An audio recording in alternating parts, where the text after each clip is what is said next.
Nós viemos aqui para isso. Segunda aos Coríntios, capítulo de número 8. Segunda aos Coríntios, capítulo 8. Agradeço de antemão a oportunidade nos concedida pelo nosso pastor presidente, nesta noite, mais uma vez, estarmos aqui com essa responsabilidade tão grande de falar a palavra do Senhor aos vossos corações, ou aos nossos corações, que primeiro a Bíblia fala conosco o que está falando, não? E depois com o povo. Segundo aos Coríntios 8, do versículo 1 até o versículo de número 9, está escrito assim, acompanhe na sua Bíblia: também, irmãos, vos fazemos conhecer a graça de Deus dada às igrejas da Macedônia. Como em muita prova de tribulação houve abundância do seu gozo, e como a sua profunda pobreza abundou em riquezas da sua generosidade.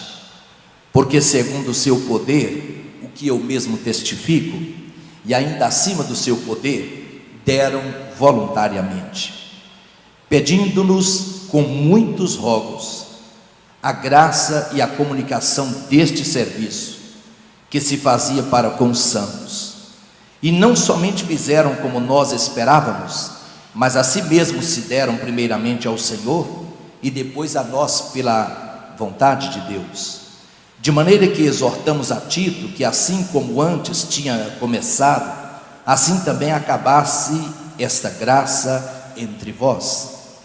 Portanto, assim como em tudo abundais em fé, e em palavra, e em ciência, e em toda diligência, e em vossa caridade para conosco, assim também abundeis nesta graça. Não digo isto como quem manda, mas para provar, pela diligência dos outros, a sinceridade da vossa caridade. Porque já sabeis a graça de nosso Senhor Jesus Cristo, que sendo rico por amor de vós se fez pobre, para que pela sua pobreza enriquecesseis. Quantos dizem amém? Irmãos, esta é a segunda carta que o apóstolo São Paulo escreve aos Coríntios. Carta esta que tem sido conhecido por aqueles que prescrutam mais os oráculos sagrados e passam para nós certos comentários, como a carta mais pessoal de Paulo para a igreja, ou para todas as igrejas, dentre todas que Paulo escreveu. Essa segunda carta aos Coríntios é a carta mais pessoal, mais autobiográfica. Não existe outra epístola do apóstolo Paulo que ele tenha contado sobre particularidades do seu ministério e da sua vida em particular, como esta carta de 2 aos Coríntios. É exatamente aqui que Paulo, como diz alguém assim, ele destampa os cofres da sua alma, e ele mostra para o povo, para o seu rebanho, especialmente para a igreja de Corinto e para todos os leitores desta carta, as dificuldades que ele atravessou como pastor, como pregador da palavra de Deus.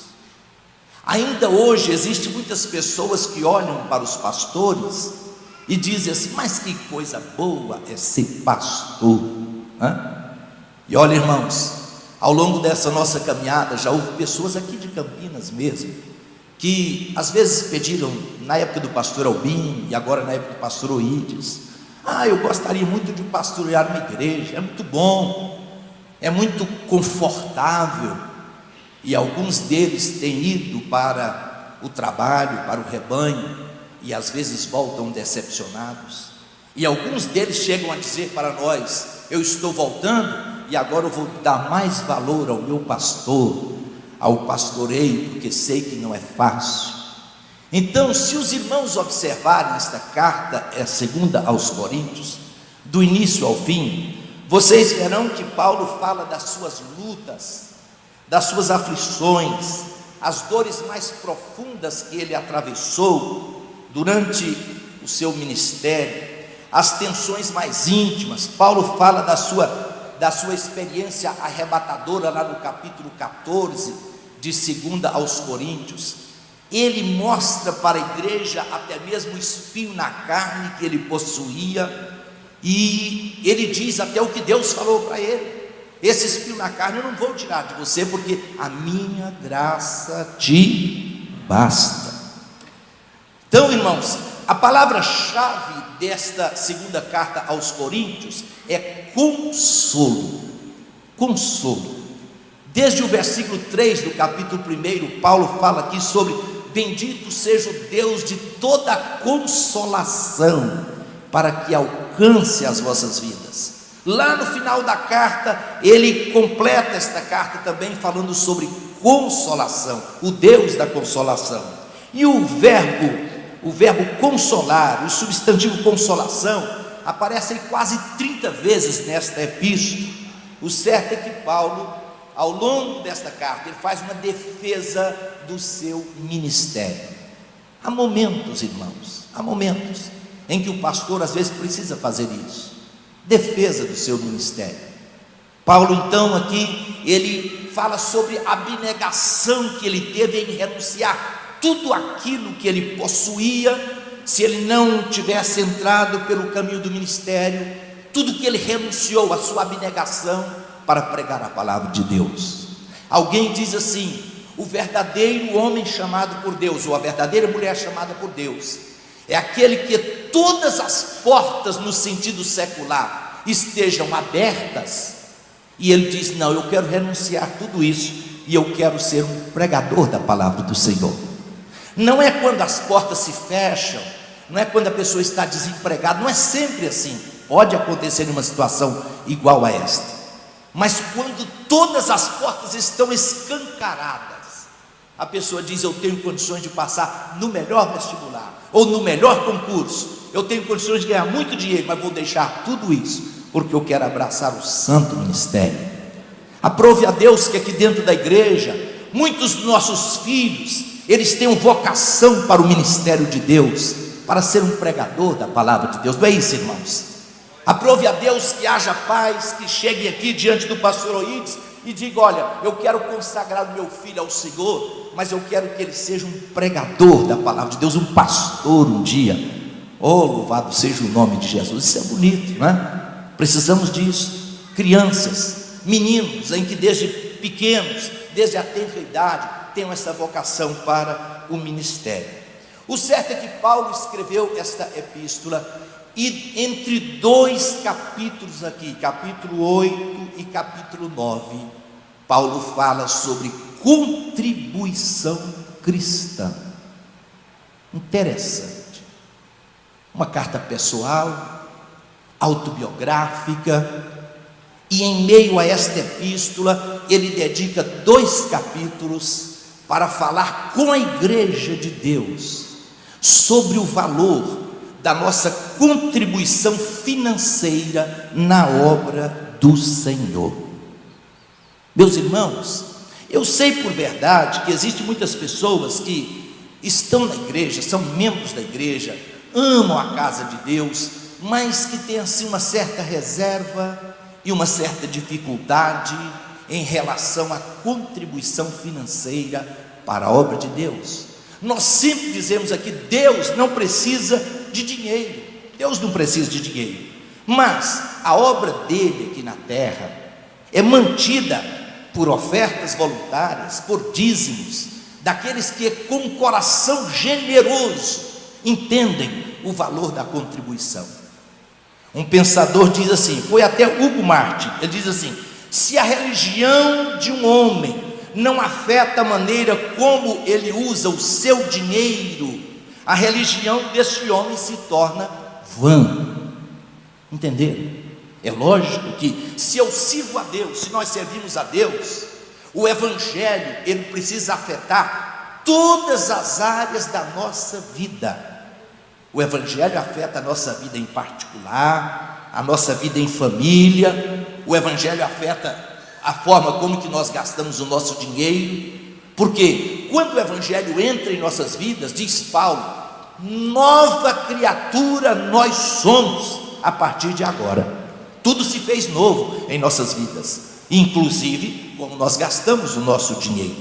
O certo, irmãos, é que nesses 2 capítulos, Paulo fala sobre contribuição cristã através da graça de Deus. Diga comigo assim: contribuição pela graça. Interessante que dentro desses 2 capítulos aqui, que ele reserva para falar nesse assunto, nada é forçado, nada é imposto, de jeito nenhum. Acreditem os irmãos se vocês quiserem. Nós temos várias congregações no campo de Campinas.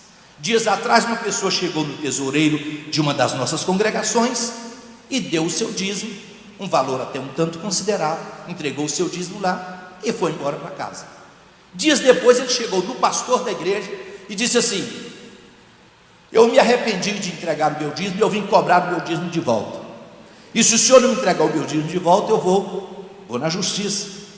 O pastor disse para ele, pastor muito sábio, ele falou assim: quem disse para o senhor que alguém é constrangido aqui, ou alguém é obrigado a contribuir nesta casa? O senhor está enganado. Meu querido, vá à tesouraria que nós vamos devolver o seu dízimo integralmente. E ele foi à tesouraria e pegou o dízimo de volta, porque ele arrependeu de contribuir com a obra de Deus. Pegou o seu dízimo de volta. Vocês já pensaram nisso?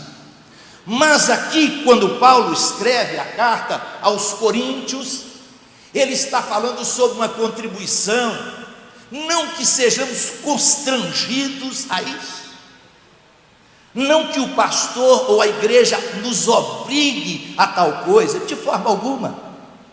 Tudo dentro do Evangelho de Jesus Cristo é movidos pelo amor. Nós somos movidos pelo amor. É a graça de Deus em nossas vidas, é o amor de Deus em nossas vidas que move e nos dá esta graça para que nós possamos contribuir na obra do Senhor. Então, irmãos, Paulo vem nos ensinando sobre esta contribuição. Deixe-me colocar com os irmãos aqui o seguinte: como essa contribuição na vida dos macedônios. Vejam, nós temos o texto sagrado e vocês viram que o exemplo que Paulo dá aqui para todos nós, especialmente para a igreja de Corinto, é a vida dos crentes macedônios.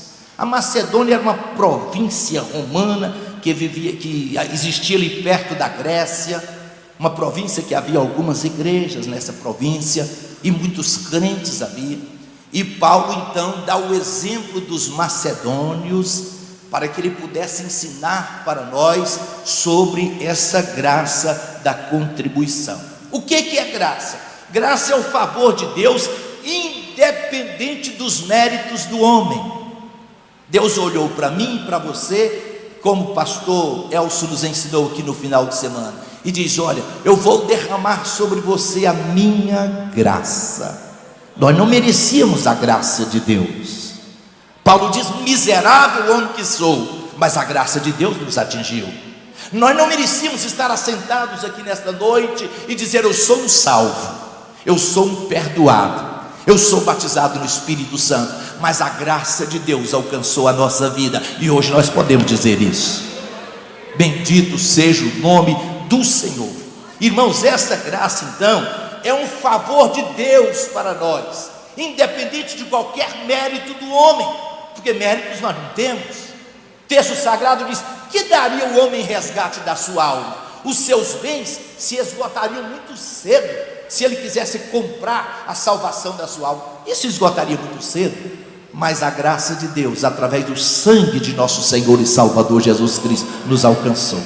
Pedro, escrevendo a sua epístola, diz: irmãos, fostes comprados por bom preço, ou por um alto preço, vocês foram comprados pelo preço do sangue de Jesus Cristo, como de um cordeiro imaculado e incontaminado. Então, irmãos, a graça é a compaixão de Deus sobre aqueles que estão indignos. Agora, quando nós contribuímos com a obra de Deus, é exatamente esta graça de Deus que inunda o nosso coração e a nossa alma. Paulo vem dizendo aqui sobre esta graça que alcançou o coração dos macedônios. E eu queria dizer para os irmãos o seguinte: como se manifestou esta graça na vida dos macedônios, desses crentes que viveram em uma outra época? Vamos pensar um pouquinho nisso. Na disposição de contribuir, não obstante sua pobreza profunda, mas eles contribuíam movidos de gozo do Senhor em suas almas. Olha o versículo 1, versículo 2 e o 3 aí comigo. Meus irmãos, fazemos conhecer a graça de Deus dada às igrejas da Macedônia, como em muita prova de tribulação. Olha essa expressão, como em muita prova de tribulação, houve abundante gozo, ou abundância de gozo, e como profunda pobreza, abundou em riquezas da sua generosidade. Olha o versículo 3: porque sendo segundo o seu poder, o que eu mesmo testifico, ou ainda acima do seu poder, eles deram aquilo que talvez eles não tinham, e eles deram voluntariamente.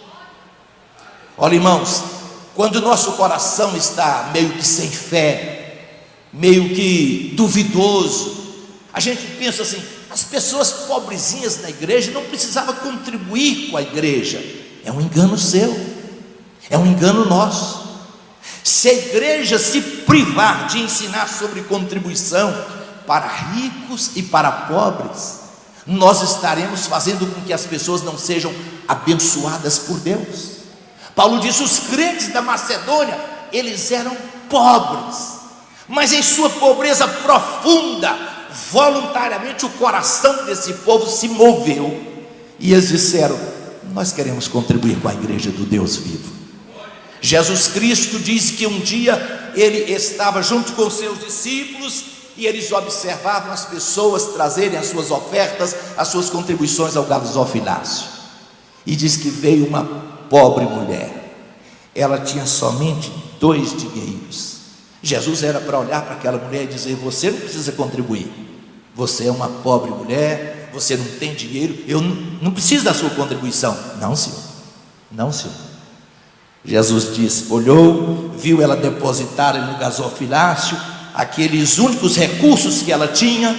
Então somente ele olhou para os discípulos e disse: essa deu mais do que todos aqui, porque ela deu com fé tudo aquilo que ela possuía.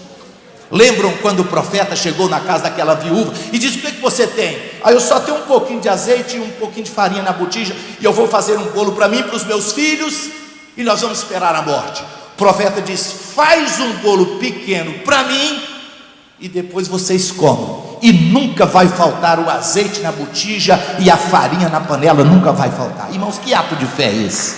Pense em um negócio desse. O profeta de Deus, o pastor da igreja, dizer: faz um bolo pequeno para mim.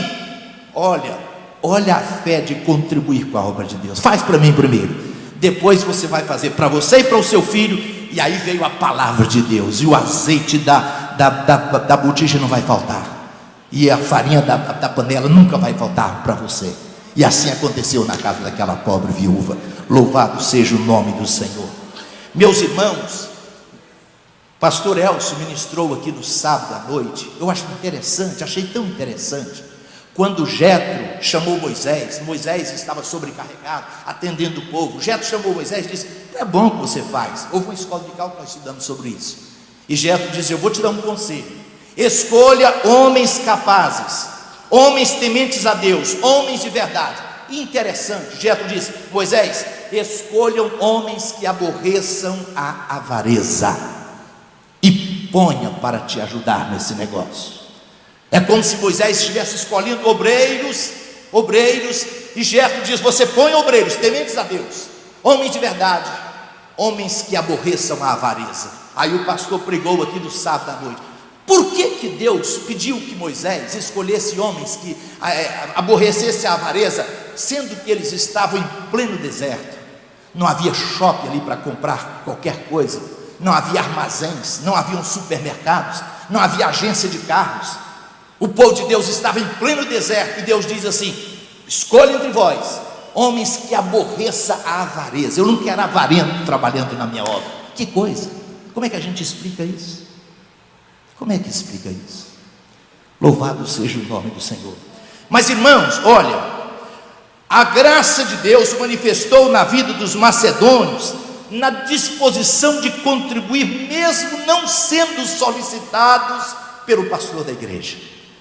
Olha o que diz aí o versículo de número 4.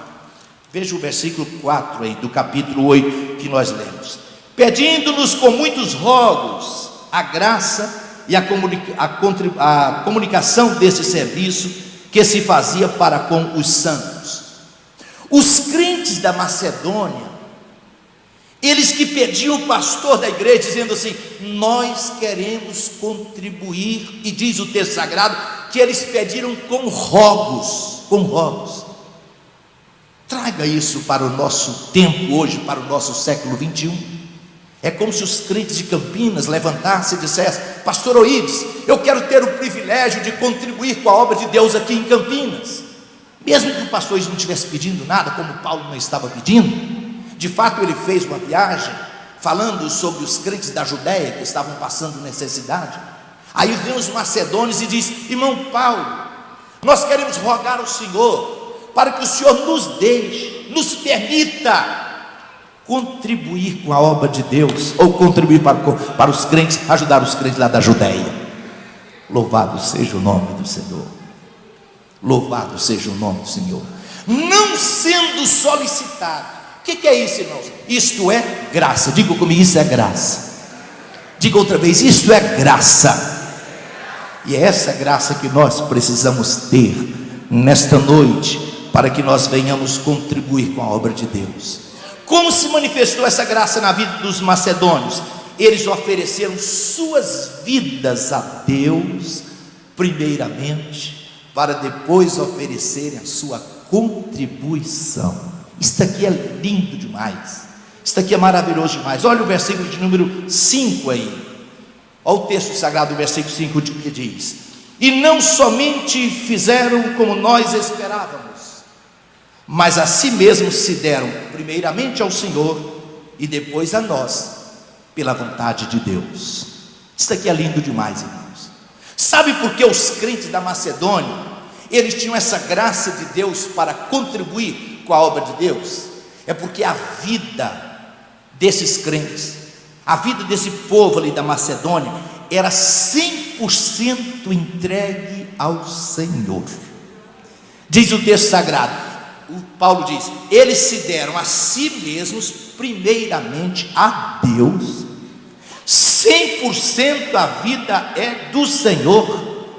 Como o próprio Paulo diz: não sou eu mais quem vivo, é Cristo quem vive em mim. A vida que agora vivo, vivo na fé do Filho de Deus. A minha vida não é minha, essa vida não pertence a mim, essa vida é do Senhor, 100%.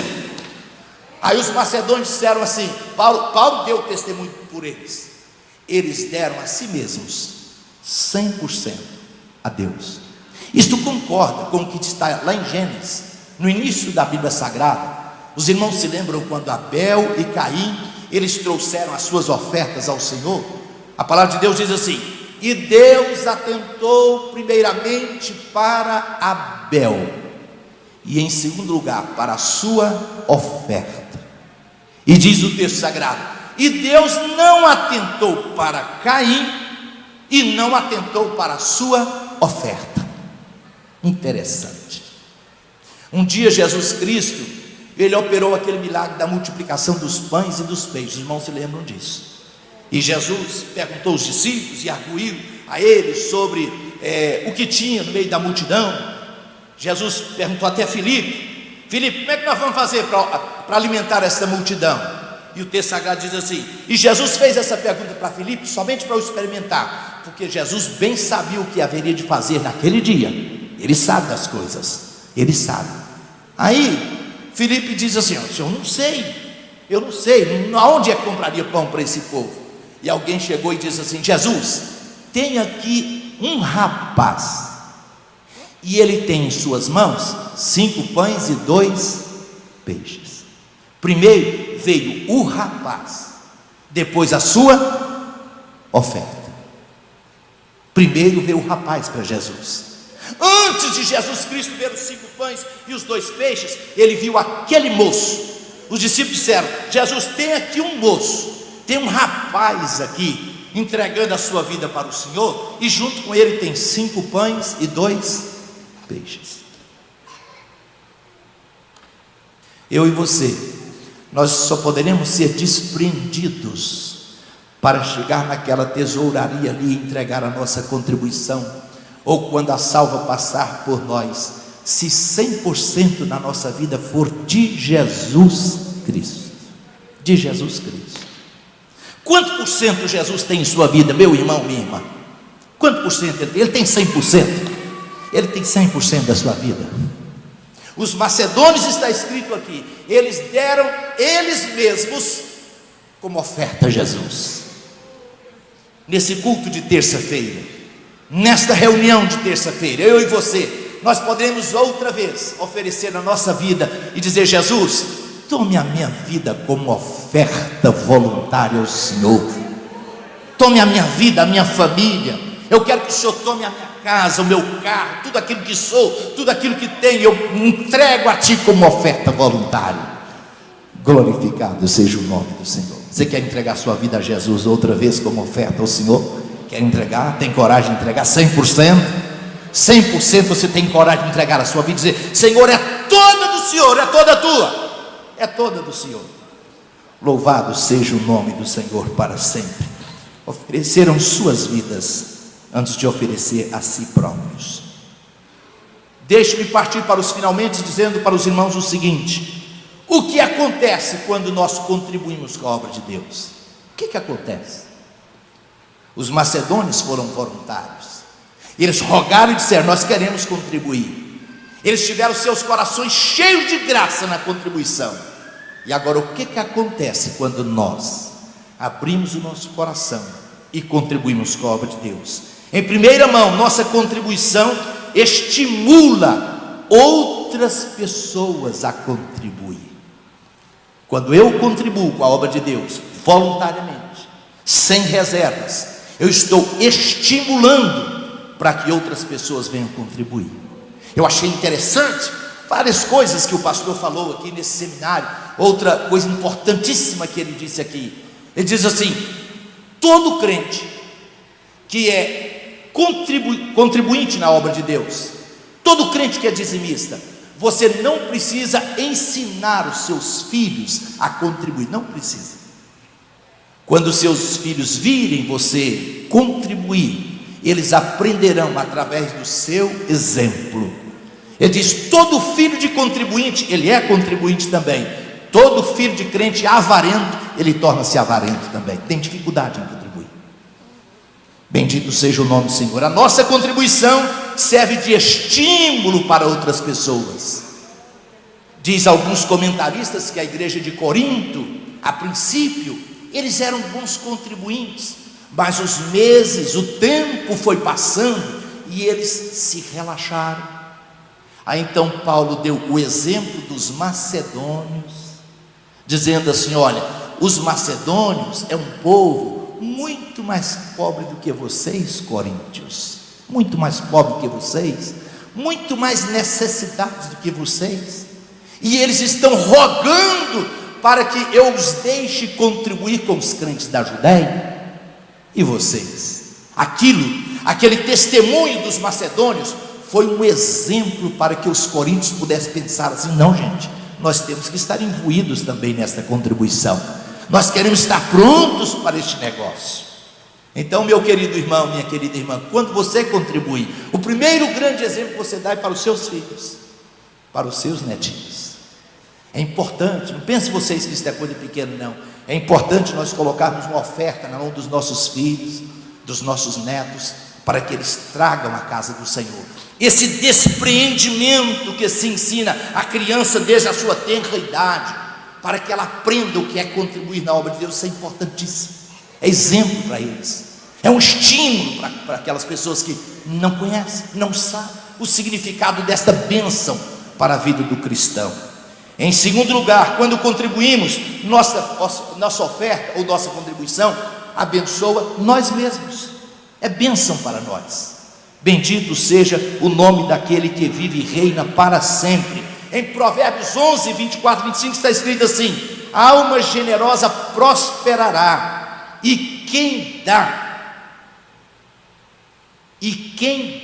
de beber será dessedentado sempre. Quer ver ler o texto sagrado, quem tiver aí, em Provérbios 11, 24 e 25. Outro irmão, leia Lucas 6 e 38, por favor. Provérbios 11, 24 e 25.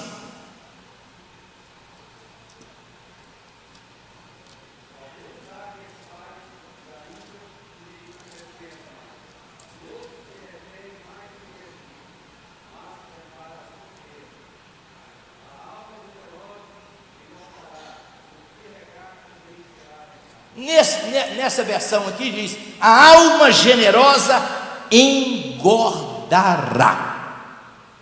No século 21 falar sobre engordar aqui, hein?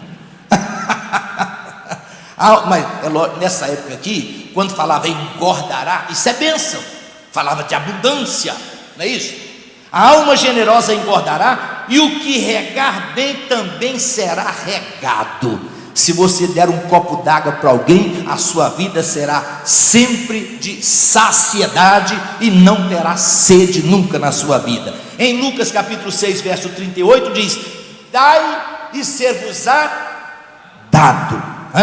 Dai e ser-vos-á dado. Lá em Provérbios 22 e 9 diz: o generoso, aquela pessoa generosa, será abençoada sempre. E lá em Provérbios 28 e 27 diz: o que dá ao pobre nunca terá falta. O que dá ao pobre nunca terá falta. E lá em 19, 27 diz: qualquer que compadece do pobre, é como se emprestasse ao Senhor dos exércitos. Então, irmãos, não se esqueça disso. Não somos nós os pastores que abençoamos assim a sua vida, mas o Senhor. Quando você for àquela tesouraria ali, ou quando a salva passar por você e você depositar a sua contribuição, o Senhor está vendo lá dos céus, e a sua vida será abençoada por isso. Por isso, as contribuições que entram nesse tesouro aqui é para expansão da obra de Deus e socorrer tantas pessoas que nós socorremos no dia a dia aqui na casa do Senhor. Socorrer tantas pessoas, é para isso a contribuição. Então, todo aquele que contribui, estimula os outros e abençoa a si próprio. A nossa contribuição serve para abençoar outras pessoas, estimula e abençoa outras pessoas. No capítulo 9, verso 12, desse texto que nós lemos aí, olha o que diz em capítulo 9, verso 12: porque a administração desse serviço não só supre a necessidade dos santos, mas também transborda em muitas graças que se dão a Deus. A administração que se dá deste negócio supre as necessidades dos santos. Talvez você nunca precise de chegar em uma igreja, uma tesouraria e dizer: olha, está me faltando alguma coisa. Mas há alguém que precisa, e às vezes a igreja usa a sua contribuição para abençoar uma pessoa que é necessitada. E em última instância, quando nós contribuímos, a nossa oferta serve para glorificar ao Deus que nós servimos. Interessante isso, é o texto que nós lemos aí, o verso 12, a administração desse negócio supre a necessidade dos santos e também transborda em muitas graças que dão glórias a Deus. Olha o versículo, o próximo versículo, o versículo 13. Olha o versículo 13. Diz assim: visto como na prova desta administração glorificam a Deus pela submissão que confessais quanto ao Evangelho de Cristo. Glorificam a Deus pela submissão que confessais quanto ao Evangelho de Cristo e pela liberalidade de vossos dons para com Ele e para com todos. Isso aqui é lindo demais, irmão. Isso aqui é lindo demais. Todas as vezes que eu abro o meu coração e o meu bolso e entrego a minha contribuição na obra do Senhor, o nome do Senhor é glorificado. Eu tenho certeza que lá dos céus Deus olha para você, irmã, para você, irmão, que entrega a sua contribuição na igreja e diz: lá está o meu servo, me honrando através dos seus bens, da sua contribuição. E isso é maravilhoso. Então, irmãos, graças a Deus, eu quero ser um crente que contribua na obra de Deus. Eu já contei esse testemunho aqui para os irmãos. Eu era adolescente aqui na igreja de Campinas, adolescente, 14 anos de idade, 14 para 15 anos. E um dia eu cheguei aqui, o templo era pequeno, o pastor Albino, que era o pastor dessa igreja, morava em um barracão aqui de lado, aqui. Muitos irmãos se lembram disso. E eu cheguei numa bicicletinha suave, não tinha mãe, e meu pai já tinha separado da minha mãe há muito tempo, e eu vendendo alguma coisa na rua aí. Eu cheguei aqui suave, aqui na igreja, o pastor Albino morava aqui. Ele chegou e colocou a mão no guidão da bicicleta e olhou para mim e falou assim: meu filho, você é dizimista? Eu olhei para o pastor Albino e disse: ainda não, pastor. Ele falou assim: seja um dizimista que Deus vai te abençoar muito. Irmãos, eu era um menino, 14 anos de idade, nunca me esqueci daquela palavra do pastor Albino, e eu disse: a partir de hoje eu serei um dizimista na casa de Deus. E assim eu fiz, e como Deus me abençoou muito. Hoje, para os irmãos verem, eu estou aqui, né? Estou aqui ao lado do pastor Oides, né? Como vice-presidente desse campo, porque eu acreditei na palavra do homem de Deus, acreditei naquela palavra, e Deus honrou aquela palavra que o pastor Albino falou, e eu tomei para mim aquela palavra como uma profecia de Deus.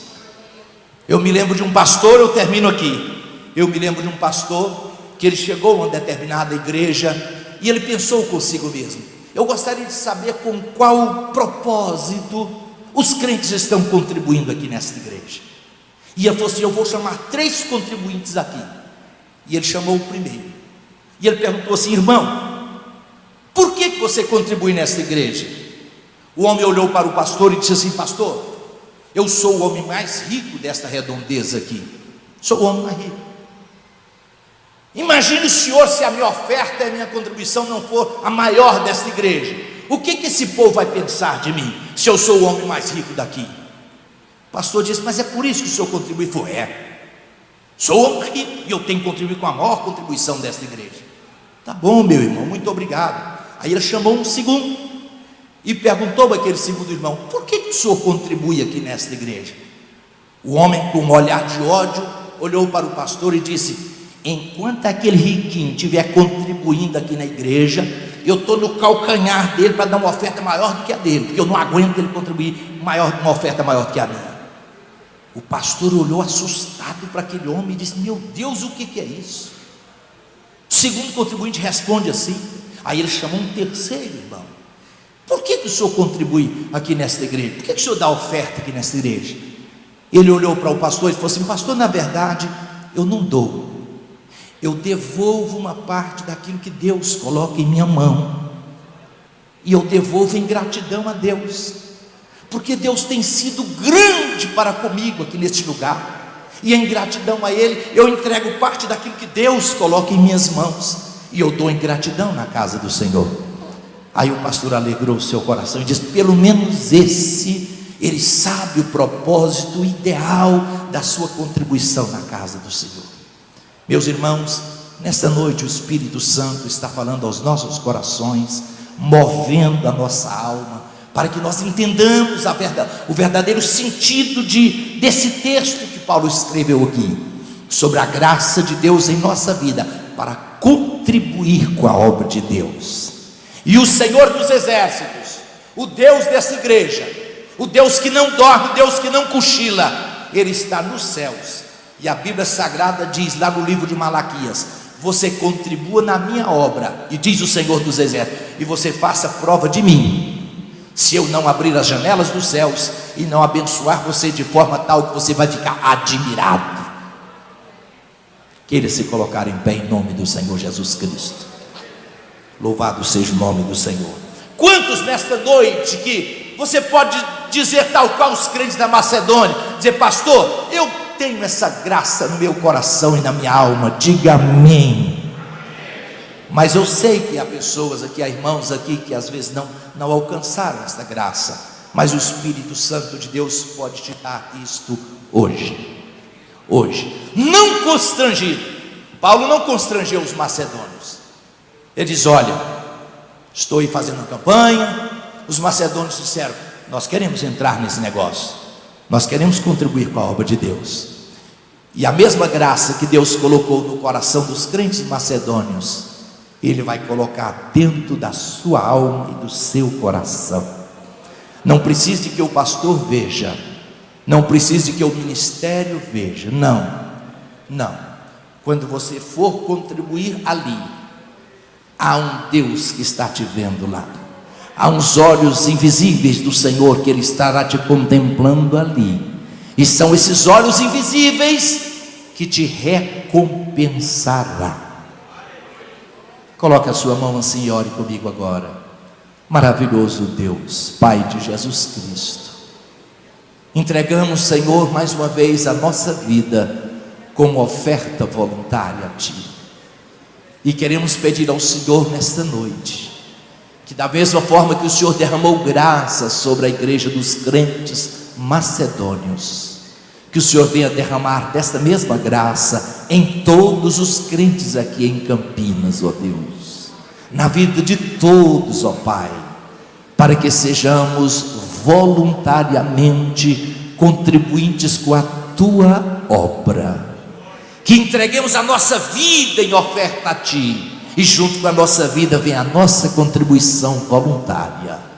Bendito seja o nome do Senhor. Senhor, eu quero pedir a Ti também, que o Senhor venha mostrar para cada pai de família, para cada mãe de família que aqui se encontra, que o Senhor é Deus que vê, Deus que ouve, Deus que contempla, Deus que sabe todos os intentos do coração do homem, e o Senhor venha aumentar os nossos celeiros, o Senhor vem enriquecer a cada dia, ó Deus querido, aqueles que generosamente contribuem com a Tua obra. Bendito seja o Teu santo nome para sempre. Eu oro na certeza de que o Senhor me ouve. Amém, Senhor. Amém, irmãos. Deus vos abençoe em Cristo Jesus.